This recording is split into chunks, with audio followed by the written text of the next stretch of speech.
Tahukah kalian bahwa air menutupi hampir 71% permukaan bumi? Terdapat 1,4 triliun kilometer kubik atau setara dengan 330 juta mil tersedia di bumi. Sebagai mahasiswa kimia, tentunya kita tidak asing lagi dengan senyawa yang memiliki rumus kimia H2O ini, di mana satu molekul air tersusun atas dua atom hidrogen yang terikat secara kovalen pada satu atom oksigen. Air sendiri memiliki sifat fisis, yaitu tidak berwarna, tidak berasa, dan tidak berbau pada kondisi standar, yaitu pada tekanan 100 kPa atau 1 bar dan dengan temperatur 273,15 Kelvin atau setara dengan 0 derajat Celcius. Nah, teman-teman, dalam kehidupan, air sendiri merupakan senyawa yang paling penting bagi semua bentuk kehidupan yang diketahui sampai saat ini di bumi. Bahkan, sekitar 60-70% dari komponen tubuh manusia terdiri dari air.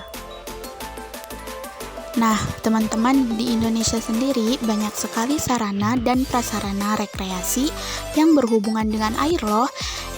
Semua ini tak heran karena Indonesia memiliki banyak laut, waduk, sungai, bahkan air terjun yang akan sangat memikat para wisatawan baik lokal maupun non-lokal. Nah, bagaimana teman-teman? Sangat menakjubkan bukan? Namun, sayangnya sekarang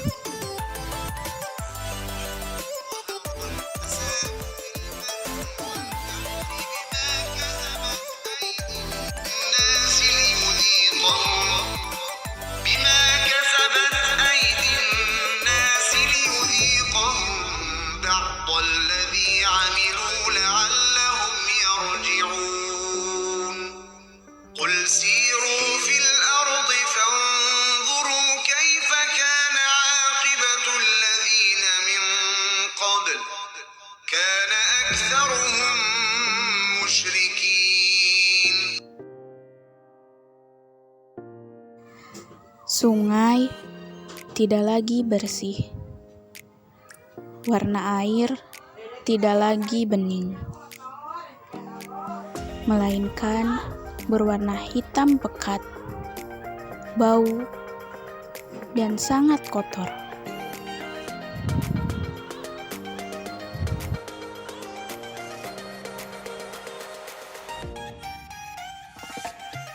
Sejumlah warga di Kabupaten Kudus menggelar aksi protes dengan menempel poster tuntutan di bantaran sungai. Tak hanya masyarakat yang terganggu, ekosistem air tawar di sepanjang sungai juga rusak akibat limbah pabrik ini. Beginilah kondisi Sungai Pendo yang melintas di Desa Menjogo, Kecamatan Menjogo, Kudus. Air sungai yang berwarna hitam pekat serta berbusa diduga tercemar limbah pabrik gula. Tak hanya warnanya yang hitam pekat, Sungai Pendo juga timbulkan bau yang tak sedap. Tentunya kondisi tersebut merusak ekosistem ikan air tawar di sepanjang alur Sungai Pendo sehingga banyak yang mati. Berbagai aduan warga sudah dilakukan namun tak ada hasil yang memuaskan. Sebagai ungkapan protes terhadap pencemaran sungai, sejumlah warga memasang poster di bantaran sungai. Di sini ada satu pabrik gula yang mungkin saat-saat produksi ini limbahnya yang cari itu dialirkan ke sungai. Dampak itu yang dirasakan masyarakat sangat kuat. Akhir-akhir ini sudah sekitar 2 minggu terakhir ini masyarakat sudah hampir dikatakan sudah tidak tahan lagi. Kasus pencemaran Sungai Pendo sebenarnya sudah berlangsung sejak belasan tahun lalu. Selain mencemari udara dan ekosistem sungai, pembuangan limbah juga mengancam lahan pertanian milik warga. Henry Agusta melaporkan untuk NET. Telepon mati kok. Nah, udah pada nonton video tadi kan? Pasti teman-teman udah tahu nih tema yang kita ambil. Bener banget, tema yang kita ambil itu tentang pencemaran air. Nah, kenapa tidak pencemaran lingkungan lain seperti pencemaran udara, pencemaran tanah? Alasan kami mengambil pencemaran air atau mengambil tema pencemaran air ini karena kami menganggap ketika kami mengambil tema pencemaran air ada beberapa solusi yang sebenarnya solusinya itu apabila ditindaklanjuti akan menyelesaikan persoalan lingkungan lain seperti pencemaran udara dan juga pencemaran tanah lainnya. Nah, kenapa kita mengambil tema tentang lingkungan? Karena sebagai seorang khalifah di muka bumi, kita diwajibkan untuk menjaga lingkungan sekitar kita. Nah, itu juga termasuk ke dalam akhlak kita terhadap lingkungan, bukan? Nah, kewajiban untuk menjaga lingkungan juga Allah SWT telah turunkan dalam Quran surat Al-A'raf ayat 56 sampai 58. Nah, apa sih pencemaran air itu? Pencemaran air adalah masuknya suatu zat, energi, atau komponen lain yang masuk ke dalam badan air, seperti air laut, air sungai, air danau, air tanah, dan air lainnya.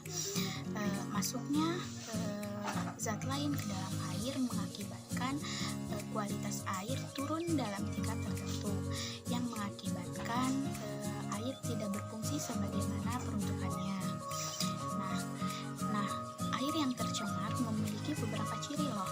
Di antaranya yaitu dapat kita lihat dari warna, bau, rasa, dan juga kita bisa melihat dari tingkat atau derajat keasaman dan juga dari tingkat mikroorganisme yang terkandung dalam air.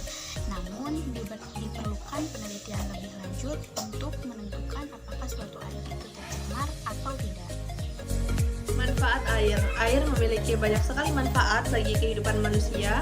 Bahkan salah satu syarat suatu planet dapat dihuni oleh makhluk hidup, khususnya manusia, yaitu terdapat air atau sumber air. Air merupakan kebutuhan pokok bagi kehidupan manusia dalam segala kegiatannya, antara lain digunakan untuk keperluan rumah tangga seperti mandi, mencuci, memasak, dan lain-lain.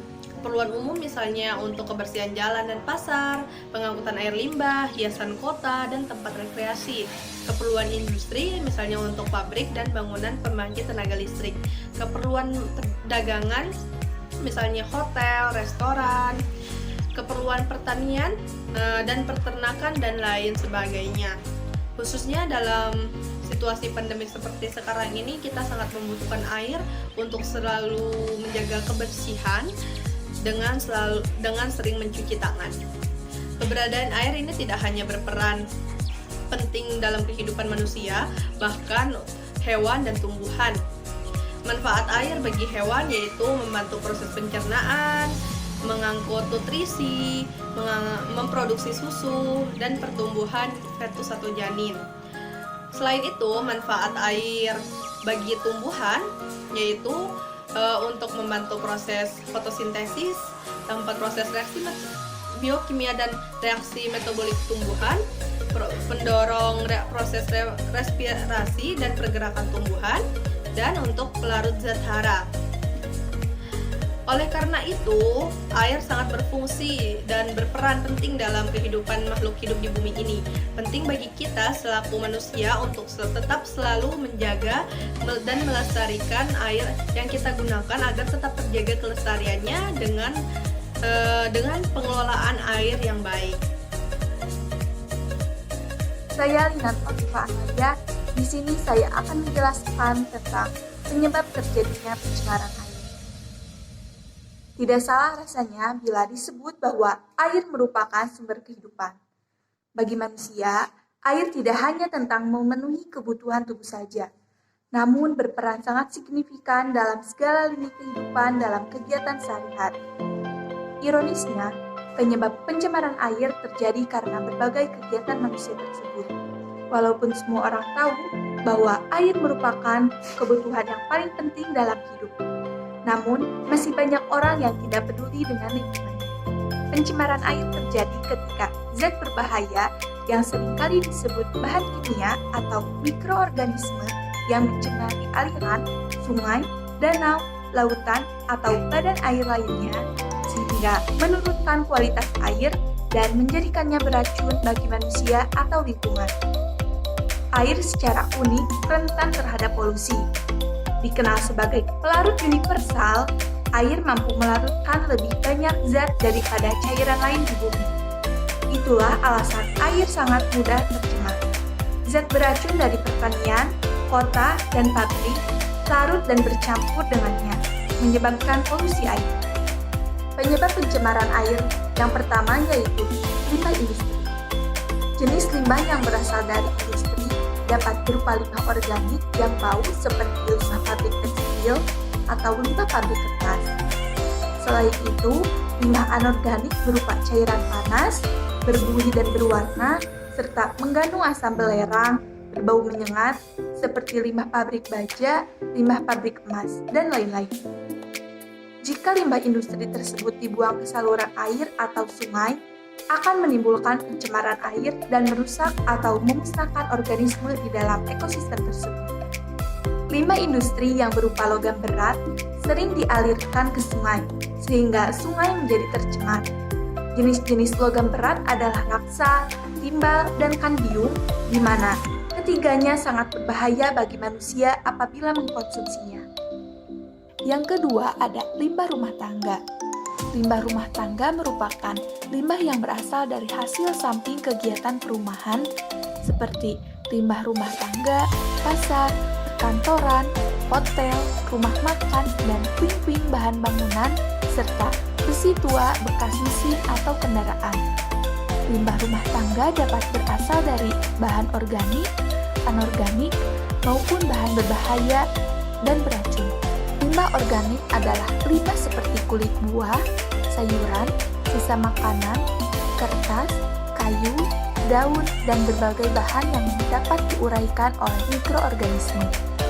Limbah yang berasal dari bahan anorganik antara lain besi, aluminium, plastik, kaca, dan kaleng bekas.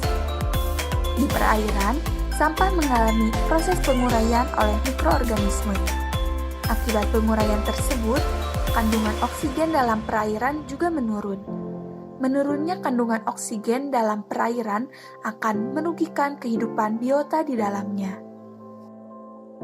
Dan yang ketiga ada limbah pertanian. Air limbah pertanian sebenarnya tidak menimbulkan dampak negatif pada lingkungan. Namun, dengan digunakannya fertilizer sebagai pestisida yang kadang-kadang dilakukan secara berlebihan, sering menimbulkan dampak negatif pada keseimbangan ekosistem. Pada sektor pertanian juga dapat terjadi pencemaran air, terutama akibat dari penggunaan pupuk dan bahan kimia pertanian tertentu seperti insektisida dan herbisida. Penggunaan pupuk yang berlebihan juga dapat menyebabkan suburnya ekosistem di perairan, kolam, sungai, waduk, atau danau. Pupuk yang tidak terserap ke tumbuhan akan terbuang menuju perairan. Akibatnya terjadi blooming algae atau tumbuh suburnya ganggang di atas permukaan air. Tanaman ganggang ini dapat menutupi seluruh permukaan air sehingga mengurangi kadar sinar matahari yang masuk ke dalam perairan tersebut. Akibatnya, proses fotosintesis fitoplankton terganggu dan kadar oksigen yang terlarut dalam air menurun sehingga merugikan makhluk hidup lain yang berada di dalamnya. Solusi untuk mencegah pencemaran air salah satunya dengan cara mengganti sabun biasa menjadi sabun yang ramah lingkungan. Karena pada sabun yang berbahan kimia pada umumnya mengandung deterjen. Salah satu indikasi bahwa deterjen mengandung bahan kimia adalah menghasilkan busa yang berlimpah. Jika busa ini terbawa sampai ke sumber perairan, maka bisa langsung membuat mikroorganisme di dalamnya mati. Secara akumulatif, air bilasan sabun dapat merusak sanitasi dan ekosistem biota yang hidup di dalam air. Sedangkan bahan yang terkandung pada sabun yang ramah lingkungan biasanya yaitu minyak zaitun. Air memiliki posisi penting dalam kehidupan, yang bahkan air adalah tulang punggung bagi makhluk hidup. Karenanya, manusia dengan daya eksploitasi yang ada padanya adalah makhluk yang paling bertanggung jawab atas ketersediaan air untuk segenap makhluk hidup dan pelestarian kualitas air bersih itu sendiri. Agama Islam sangat berpesan kepada umatnya untuk melakukan penghematan sedemikian rupa, bahkan dalam mandi dan berwudu.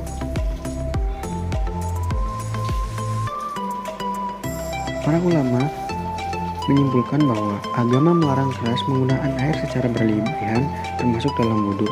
Karenanya mereka menetapkan bahwa boros air dalam berwudhu adalah perbuatan yang dibenci Allah Subhanahu wa taala dalam kurung makruh. Berikut ini kutipan dari Syekh Muhammad Nawawi Banten dalam Qutul Habibil Gharib Tausyih ala Fatil Qaribil Mujib, yang artinya adapun hal-hal yang dimakruhkan dalam mengambil air sembahyang adalah berlebihan dalam menggunakan air, mendahulukan anggota tubuh di kiri dibanding yang kanan, menambah lebih dari 3 basuhan secara yakin, mengurangi basuhan kurang dari 3 basuhan meskipun ragu. Karenanya, upayakan membuka keran sekedar keluar air yang dipakai untuk meratakan anggota yang dibasuh saat berwudu. Jangan sampai membuka keran lebar-lebar karena dapat membuang sia-sia banyak air. Ya, seperti yang sudah dijelaskan tadi bahwa dalam agama Islam selalu menekankan pada umatnya untuk melakukan penghematan dalam menggunakan air. Selain dalam hal berwudu dan mandi, ada beberapa hal yang mungkin bisa kita lakukan dalam upaya untuk menghemat air.